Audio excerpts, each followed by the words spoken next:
one day, I mean, I woke up and I was like, I want to go do music, like I really want to go do it. So I started looking at places, and it was either going to be here in Nashville, and I looked at both places, and I was like, well, my mentor lives in New York, it's the music capital, like, of the world to me, and I was like, it would be the perfect place to go. I mean, I've been out there before, I visited, I loved it, I always said I want to be out there, and lifestyle doesn't scare me. Like, I mean, I'm pretty, I've acclimated pretty quickly, and I'm not afraid of it. I'm ready to do music, so I was like, let's just go.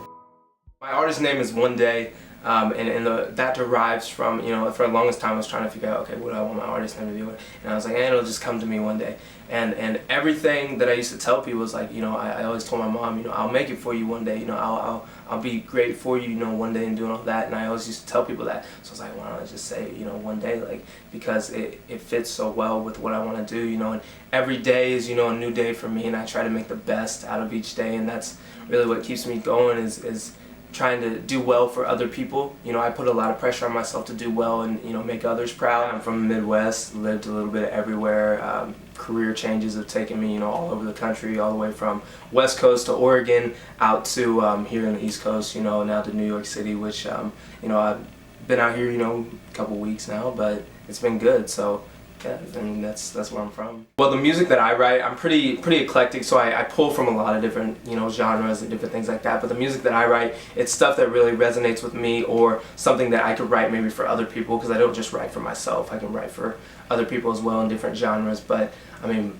gosh, I can get inspired by a lot of different things. I think the most important thing for my music specifically at the end of the day is making sure that I have something that resonates with other people as much as it does with me. And it doesn't matter to me if I'm reaching, hundreds of thousands of people. If I can reach 1 or 2 or 3 people, out in a crowd with one song that I wrote, and it helps change their life, I mean, that's the biggest thing for me as far as my music. I would say role models for music. A lot of my idols are they all kind of stem from music. I mean, I don't know a lot of people that I look up to that isn't in the music industry. But I mean, some people, just to name a few, I mean, Jamie Foxx is a big one. I mean, Chris Brown and Justin Bieber, because they've been in the music industry for so long, and they've done it since they were so young, being able to have that spotlight on them their whole life is something that I can commend them for, and doing as well as they've done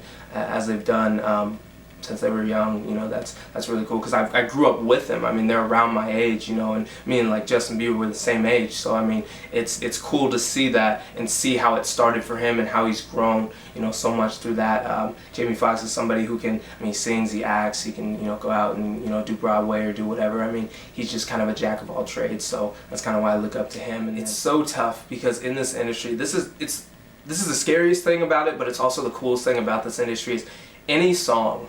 Any song, that one song, it only takes one song to just catapult you into this whole new stratosphere of lifestyle, whether it be, fame or success or anything. But success for me is defined more so by having a fan base that resonates with my music. So if I do get really big here in a few years, which, if I'm being honest, that's the goal, is to do really well and to be on bigger stages so I can reach more people. So yeah, I mean, I think that here in a few years, hopefully I become a household name, and I can, tour around and around the country and do that. And I want to work, really hard to do that. And I think that I can do that.